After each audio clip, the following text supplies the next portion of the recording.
TAT 지금 80회 여러분들하고 같이 기출문제 풀어보고 있고요. 바로 이어서 우리 근로소득관리 실무수행 네 번째 거죠. 해보도록 할게요. 자, 우선 인사급여로 화면 바꿔놓고요. 첫 번째 문제는 주민등록 등본에 의한 사원등록. 여기서 해당되는 문제는 일단 여기 같이 그 생계를 같이 하는 주민등록 등본을 보시고서는요, 입력을 다 해주셔야겠죠. 그래서 사원 등록 클릭해서 열어놓고요.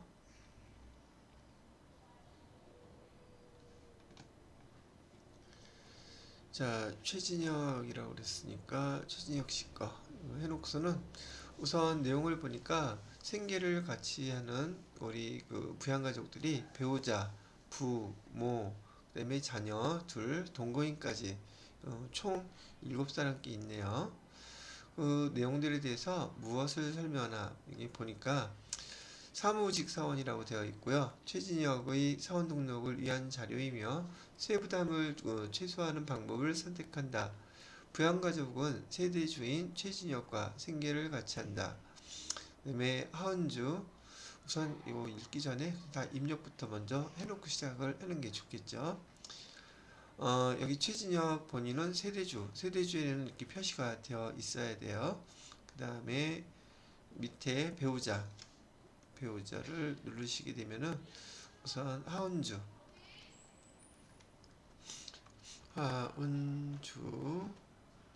그다음에 주민등록번호는 8001-1724-7093 됐고요. 그 다음에 부는 직계 부모니까 직계 존속으로 해야 되겠죠.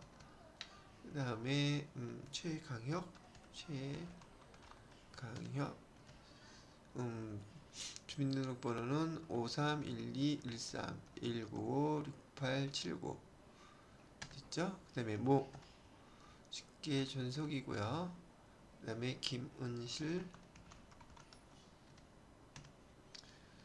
그 다음에 550515, 그 다음에 2899738 됐고요. 그 다음에 자녀는 최현민이라죠. 최현민, 주민등록번호는 0512123456-790. 그 다음에 또 자녀는 최선희, 그 다음 200820-423588 됐죠? 그 다음에 동거인 박경호라고 되어 있네요. V 눌러서 동거인 여기 8번으로 해주시면 되겠죠. 기타로 해서. 그 다음에 박경호 150505-3032-562 동거인. 자, 이렇게 그 부양가족들을 다 등록을 해 놓은 상태에서 이제 우리가 판단해야 되는 것들은 여기 기본공제 대상자가 되는지 안 되는지, 현재는 기본공제 대상자로 다 지금 되어 있는 상태예요. 그래서 내용들을 하나씩 보면서 기본공제 대상자가 되는지 안 되는지를 표시해 볼게요.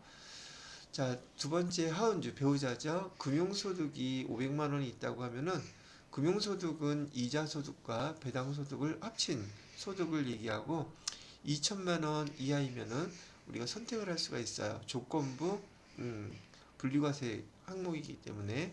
그래서 하은주 씨는 배우자는 부양가족 중에서 기본공제 대상자가 되는 걸로 놔두면 되겠고요. 그다음에 최강혁은 근로 능력이 없는 국가 유공자라 그랬어요. 근로 능력이 없는 국가 유공자인 경우 여기 보시면 여기 장애라고 돼 있죠. 장애에서 FE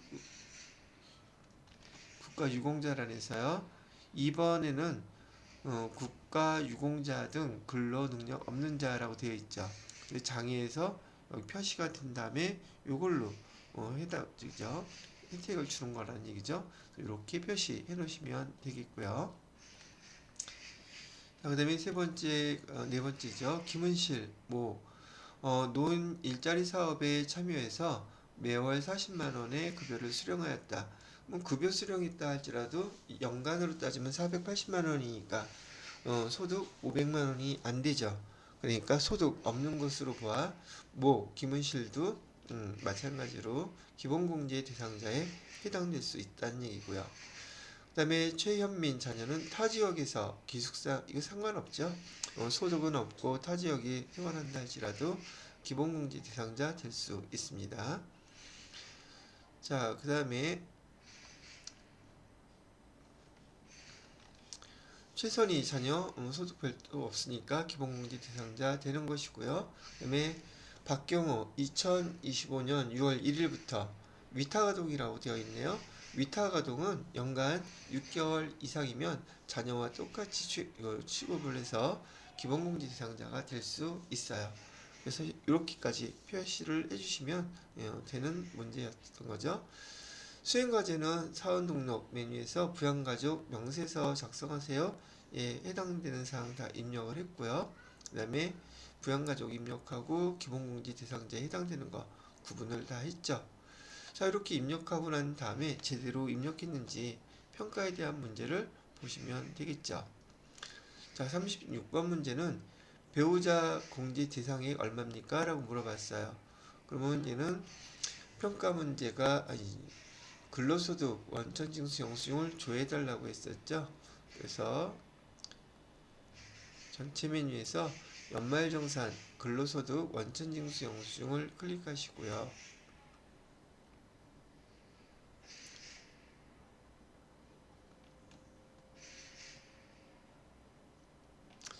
그 다음에 코드는 지금 여기 사원 등록에서 보면은 최진혁 씨는 코드 번호가 1001번이죠. 1001번인 것만 불러오죠.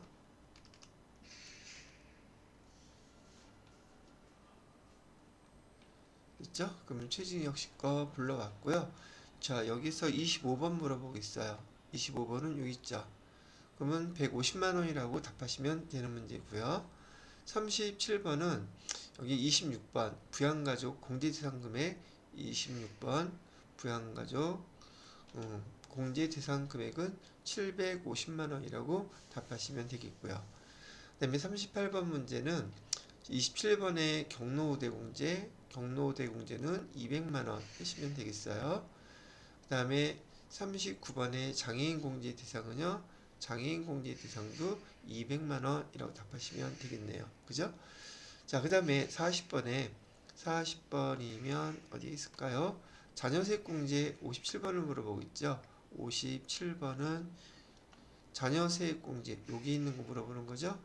보이게 하려면 35만 원 자녀세액 공제액은 얼마인가? 여기 아까 입력을 잘못했나?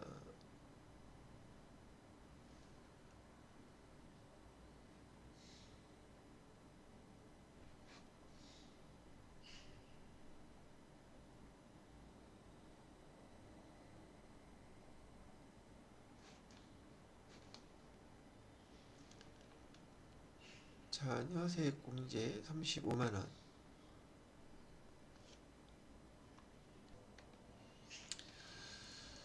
지금 그 자료를 보니까요. 지금 저기 자녀세액 공제에 대해서 지금 2명이고 금액이 지금 35만 원이라고 나와 있는데 지금 여기 우리 사원 등록에서 부양가족을 보시게 되면 직계 그 비속 자녀하고 여기 위탁 아동에 대해서 지금 2명이 자녀로 돼 있어요.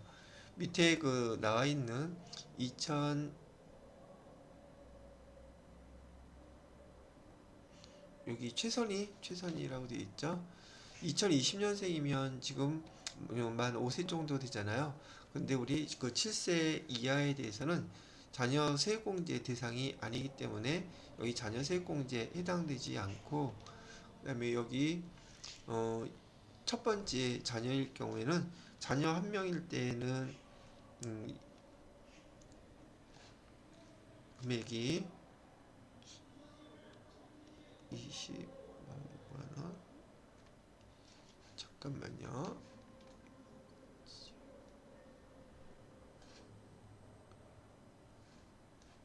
25만 원. 이게 잘 되질 않네. 여기 20만 최현민. 그다음에 기타 아동. 그래서 여기서 이렇게 정리를 해드릴게요. 자녀가 둘인 경우 2인 지금 이 상황이겠죠. 첫 번째 자녀는 한 명 있을 때는 25만 원이에요. 그리고 두 명 있을 때는 지금처럼 자녀가 두 명일 때는 두 번째에는 35만 원이 된단 말이죠. 30만 원. 그래서 두 명일 때는 25만 원, 30만 원에서 지금 여기 상태에서는 55만 원이라고 나와야지 되는데 프로그램에서 어찌하여 35만 원이 나왔는지는 잘 모르겠네요. 저도. 그래서 자녀 금액은 55만 원이라고 해야 되고요. 그다음에 자녀가 3명일 경우 3명일 경우에는 지금 2명 합친 금액 55만 원. 그다음에 한 명 더 늘어날 때마다 1인 추가될 때마다 40만 원씩 공제가 추가돼요. 셋째는 40만 원, 넷째도 40만 원 이런 식으로요. 지금 여기에서 우리가 자녀를 보았을 때 우리가 지금 입력한 자료가 반영이 됐다면 여기 지금 자녀세액공제라고 해서 여기 35만 원이라고 나와 있는 금액이 55만 원으로 나와야 된다는 얘기죠. 그래서 여기 자녀세액공제는 얼마인가 물어봤을 때 여기에 55만 원이라고 쓰셔야 돼요. 프로그램에는 지금 왜 이렇게 됐는지 제가 내용을 잘 모르겠네요. 이거는 자 참고로 그렇게 알아두시고요. 그 다음에 근로소득 두 번째 문제에 대한 거 있죠. 중도 퇴사자의 원천 징수라고 나와 있어요. 중도 퇴사자에 대한 원천 징수. 수당 항목에 보니까 기본급, 특별수당 나와 있고요. 공제 항목에 국민연금, 건강보험, 고용보험, 장기요양보험, 건강보험료 정산, 그다음에 장기요양보험료 정산 뭐 이런 자료가 나와 있네요. 자료 설명을 보니까 5월분 급여 대장이라고 얘기하고 관리부 최승현 부장은 2025년 5월 30일 퇴사했다고 해요. 중도 퇴사자 정산은 기등록되어 있는 자료 이외에 공제는 없는 것으로 하고요. 급여 지급일은 매달 30일이라고 가르쳐 주고 있네요. 자, 일단 우리가 해야 될 수행과제를 하나씩 수행을 해보도록 하죠. 사원 등록 메뉴에서 퇴사일자 입력하라고 나와 있어요. 그죠? 퇴사일자는 5월 30일로 해주면 되겠어요. 그래서 여기서 사원 등록 메뉴에서요. 최승현 그 다음에 밑에 보시면 퇴사 연월일이 있죠. 여기다가 2025년 0월 30일 이렇게 입력하시면 되고 이날 이후에 여기 최승현 부장의 모든 자료는 2월 되면 안 되니까 부라고 이렇게 표시를 해 놓으시면 된다는 얘기예요.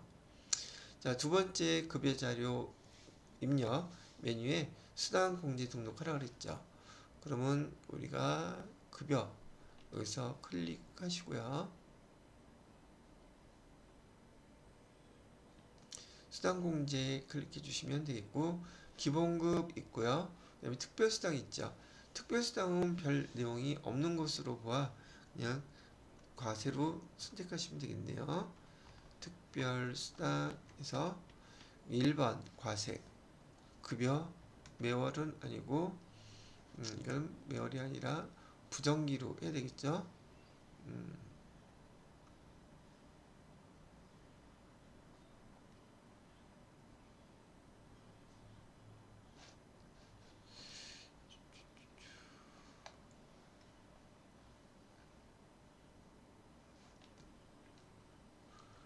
급여 항목으로 요거는 뭐 이번 나가고 마는 거니까 급여 항목으로 넣어주고선 끝내죠. 해당되는 사항은 없으니까요. 자, 이렇게 반영을 해줬고요. 또 다른 게 있었나? 수당공지 등록해 보시게 되면 이번 특별수당은 하나밖에 없었어요. 그다음에 공지 등록에 클릭하셔서 여기에 없는 항목들을 우리가 반영해 주셔야 돼요. 그래서 첫 번째 건강보험료 정산이라고 되어 있죠. 요 그대로 하나 만들어 줄게요.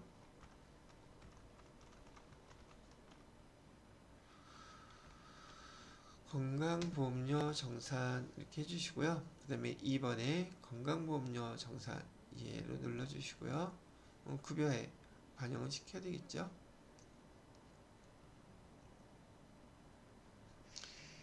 자, 그 다음에 두 번째로는 장기 요양보험료 정산, 장기 요양보험료 정산 해주시고요. 얘도 4번 이렇게 됐어요.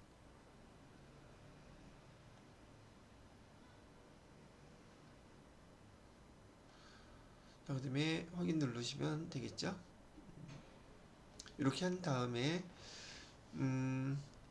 5월 그래서 수당 그다음에 공제 등록이 있고요. 5월분 급여 자료 입력하라니까 5월분 급여 자료 입력을 해볼게요. 자, 구분은 급여로 하라 그랬죠. 구분은 급여 지급일은 말일로 되어 있어요. 여기 최승현 씨 중도 퇴사자로 해놓고요. 기본급은 350만 원, 특별수당은 300만 원 있죠.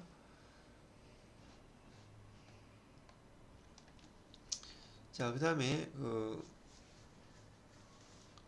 여기 건강보험료 정산 여기죠.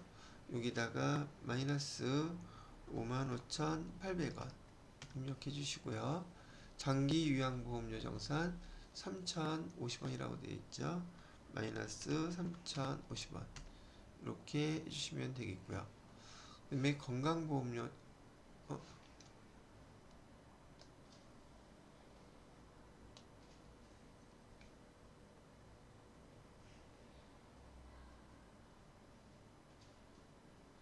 소득세하고 지방소득세는 여기 보시게 되면 중도 퇴사자 정산 버튼 이용해서 중도 퇴사자 정산 내역을 급여 자료에 반영하시오 라고 되어 있죠. 자, 여기서 여기 주어진 자료는 다 입력을 했어요. 이렇게 입력하고 난 다음에 정산 자료 입력할 때는 여기 중도 퇴사 정산 있죠. 클릭해 주세요. 그럼 아까 이 항목이 나오죠. 지금 여기서 주어진 자료 이외에 다른 공제는 없는 것으로 한다 그랬기 때문에 여기 지금 내용을 보시게 되면 기납부세액이라고 되어 있고 여기 지금 현재 받는 세액에 대해서 13만 6천 원 소득세만 따졌을 때요. 이 세금을 내면 돼요. 근데 기납부세액 현 근무지에서 소득세로 매달 띄워놓은 금액이 56만 8천 원 이 금액이 있다는 뜻이에요. 그래서 결정세액에 해당되는 것만 납부를 하고 나머지 차익인 요 차감 징수세액은 지금 퇴사할 때 회사에서 다 돌려준다는 뜻이에요. 급여에 반영시켜서 그럼 그런 뜻이라는 것 정도만 알고 계시면 되겠고요. 여기에 이제 반영 누르시면 돼요.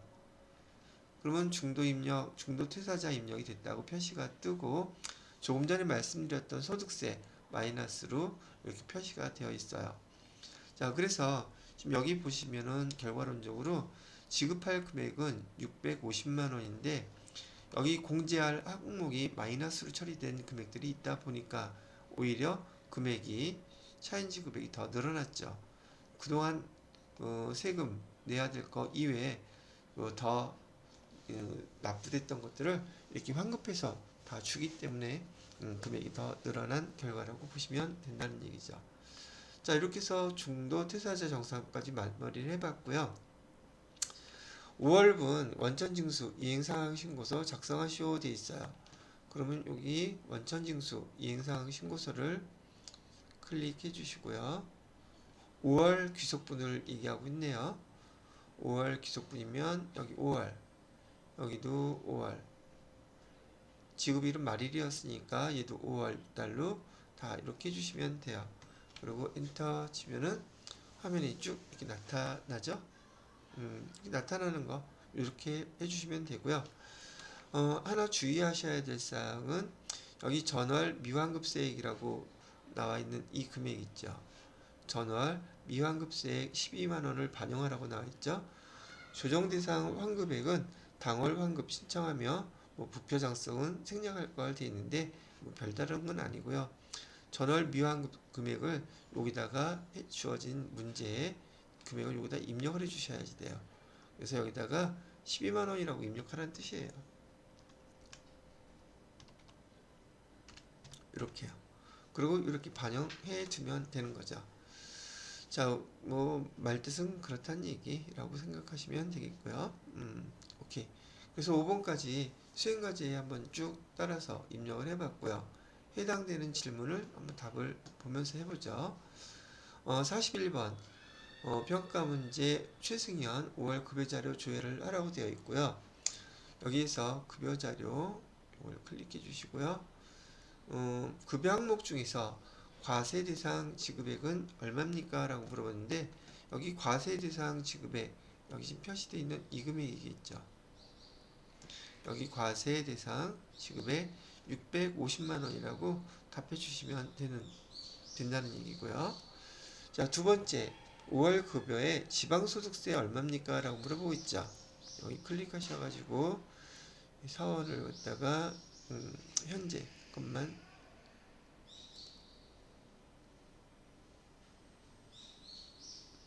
이렇게 해놓고요. 당월 것만 지금 사실 과세인 거 여기서도 답할 수 있고 이렇게 지금 현재 사원만 당월 것만 보고 저기 답을 한다 그러면 사실은 여기서 보고 답하시는 거예요. 과세 대상 금액 650만원 요 문제고요. 지방소득세 얼마냐고 물어보고 있죠. 지방소득세는 여기 있죠. 소득세 있고 지방소득세 별도로 나와 있지 않나? 이렇게 여기 지방소득세 43,180원이라고 나와 있죠. 그게 여기서 물어보는 말이고요. 그 다음에 5월 급여의 공제총액이 얼마냐고 물어보고 있죠. 급여의 공제 합계금액 요거 답하시면 돼요. 그래서 마이너스 17만 7,810원이라고 대답하시고요. 그 다음에 여기 원천징수 이행상황 신고서에서 조회를 해달래요. 원천징수 이행상황 신고서 조회하시고요. 여기 6번 소득세 가감계 A10이라고 되어 있죠. 여기 이 항목에서 A10 6소득은 요거죠. 그래서 가감계 A10번에 해당되는 소득세 등은 얼마예요? 물어본 게 이 금액이에요. 그래서 41,060원이라고 답하시면 되겠습니다. 그 다음에 21번 환급 신청액 얼마냐고 물어보고 있죠. 21번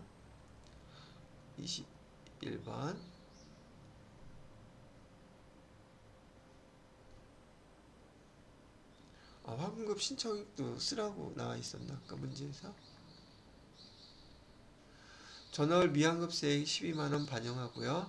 조정대상 환급액은 당월 환급 신청한다고 나와 있죠. 그죠? 여기 환급 신청액을 얼마를 해야 될지 물어보는 문제였었군요. 요거 작성을 해줘야겠네요. 자, 그러면 요거 원천징수 이행상황 신고서를 화면을 볼 줄 아셔야 되니까 전월 미환급이라는 건 우리 회사에서 국세청에다가 환급받을 금액이 있다는 뜻이에요. 근데 실무에서는 전월 미환급세액이 발생하게 되면 굳이 국세청에 신청하지 않고 다음 달에도 어차피 직원들에 대한 그 소득세를 납부해야 되니까 그 금액을 그냥 차감하면서 쓴단 말이죠. 굳이 신청하지 않아요. 자, 그런데 지금 여기 5월 달에 발생한 내용을 보니까 지금 계속 근로자들에 대해서 소득세 예수금으로 띄워놓은 금액은 39만 850원인데 지금 그 중도 퇴사자가 발생해서 중도 퇴사자한테 환급해 줘야 될 그 세액이 43만 1,910원이 발생한 거예요. 그래서 지금 5월달 이 상황에서도 4만 1,060원을 갖다가 국세청으로부터 환급을 다시 더 추가로 신청해야 될 금액이 된 거죠. 그래서 여기 전월 미환급세액에서 세금 납부할 거, 그 납부할 게 중도 퇴사자가 발생함으로 인해서 여기서 공제를 하고 나머지 금액을 오히려 더 환급 신청을 해야 된다는 얘기가 된 거죠. 그래서 여기 지금 환급 금액이 얼마가 들어가야 되냐면 여기다 입력해야지 환급 신청액이라고 그 환급을 신청할 수 있는 거예요. 그래서 이 두 가지 금액을 합치게 되면 금액이 16만 1,060원 이렇게 입력을 해주면 되는 거예요. 이쪽에서는 대부분은 징수액 그래서 납부세액이 나오고 여기 전월 미환급에서 뺀 다음에 나머지 금액들이 반영이 되는데 지금 문제에서는 이제 환급 신청을 한다고 했기 때문에 이 자리에다가 지금 금액이 나와 있는 16만 1,060원을 이렇게 입력해서 환급 신청을 하는 것이라고 설명을 해주고 있는 거네요. 여러분이 답을 쓸 것은 이 금액을 갖다가 써주시면 돼요. 문제에서 여기 답에다가 환급 신청액 얼마인가요? A20 여기 21번에 환급 신청액은 여기 환급 계산된 금액 신청한다고 생각하면 돼요. 차기 이월시키지 않고. 그래서 환급 신청액은 16만 1,060원 이렇게 답하시면 되겠습니다. 자, 그 다음에 세 번째 문제는 국세청 연말정산 간소화 및 이외의 자료를 기준으로 연말정산하시오라고 되어 있네요. 자, 요 설명을 해보도록 할게요.